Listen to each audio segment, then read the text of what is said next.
అందుకే ఆనాడు 2014 నుంచి 2019 వరకు ఆనాటి ముఖ్యమంత్రి చంద్రశేఖరరావు గారు మంత్రివర్గంలో ఒక్క ఆడబిడ్డ కూడా మంత్రిగా లేకపోయినా 5 సంవత్సరాలు మౌనంగా ఉన్న ఆడబిడ్డలు ఆ తర్వాత ఇచ్చిన తీర్పుతో మొదటి మంత్రివర్గంలోనే మీ అభిమాన నాయకురాలు శ్రీమతి కొండా సురేఖ గారు మా సోదరిమణి సీతక్కను ఈరోజు మంత్రివర్గంలో ఈ ఓరుగల్లు గడ్డ మీద నుంచే ఈ ఆడబిడ్డలను మంత్రివర్గంలో ప్రముఖ స్థానం ఇచ్చి ఈనాటి ఈ సభా నాయకత్వాన్ని కూడా ఆ ఆడబిడ్డల చేతుల్లోనే పెట్టడం జరిగింది. ఇదే కాదు, వరంగల్ పార్లమెంటు నుంచి కూడా డాక్టర్ కడియం కావ్యను ఈరోజు పార్లమెంటు సభ్యురాలుగా ఈ తెలంగాణ రాష్ట్రం నుంచి పార్లమెంటులో గలం విప్పుతుందంటే ఒక ఆడబిడ్డ ఈరోజు వరంగల్ ప్రాంతం నుంచి పార్లమెంటుకు ప్రాతినిధ్యం వహిస్తుంది. అదే కాదు, పాలకుర్తిలో మీకు తెలుసు, ఒక రాక్షసుడు అక్కడ రాజ్యమేలుతుంటే మీ సోదరిమణి యశస్విని రెడ్డి ఆ రాక్షసుని బండ, ఆయన పెద్ద రాజకీయ కొండ కదా, ఆ కొండను ఎట్లా ఢీకొంటామని పాత్రికేయ మిత్రులు అడిగితే కొండైనా దెబ్బ కొడితే పగులుతుందని చెప్పి ఆ కొండను బద్దలు కొట్టి పాలకుర్తి గడ్డ మీద కాంగ్రెస్ పార్టీ జెండాను ఎగరేసింది కూడా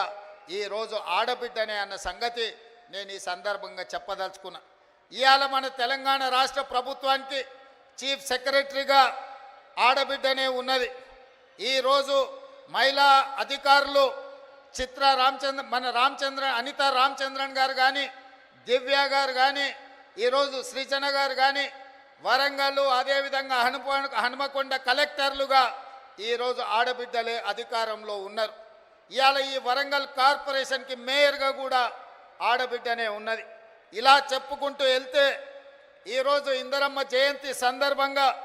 ఈ వేదిక మొత్తం, వేదిక మీదనే కాదు వేదిక ముందు కూడా వేలాది మంది ఆడబిడ్డలే ఇది ఆడబిడ్డల రాజ్యం అని ధైర్యంగా చెప్పుకునే అవకాశం ఈ ప్రభుత్వం మాది, మా అధికారం నడుస్తుంది అని ఆడబిడ్డలు గుండె ధైర్యంతో మాట్లాడే అవకాశం ఇవాళ ఇక్కడికి వచ్చింది. ఉదయం ఈరోజు నేను స్వయం సహాయక సంఘాలకు సంబంధించిన ఆడబిడ్డల స్టాల్స్ నేను చూస్తే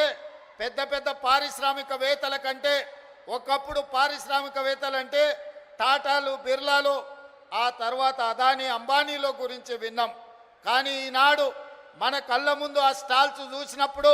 ఇవాళ మా ఉప ముఖ్యమంత్రి బట్టి విక్రమార్క గారు సోలార్ పవర్ ప్రాజెక్టులు ఇవ్వాలని, 1 కోటి మంది మహిళల్ని కోటీశ్వరులను చెయ్యాలన్న ఆలోచన చెబుతుంటే టాటా, బిర్లాలనే కాదు అదానీ, అంబానీలను తలదన్నే వ్యాపారవేత్తలుగా మా ఆడబిడ్డల్ని ఇందిరమ్మ రాజ్యంలో తయారు చేసి కార్పొరేట్ కంపెనీలకు సవాలు విసిరి ఈరోజు సౌర విద్యుత్ ప్రాజెక్టులు ఆడబిడ్డలకు ఇవ్వడానికి ఇవాళ మన ప్రభుత్వం నిర్ణయం తీసుకున్నది.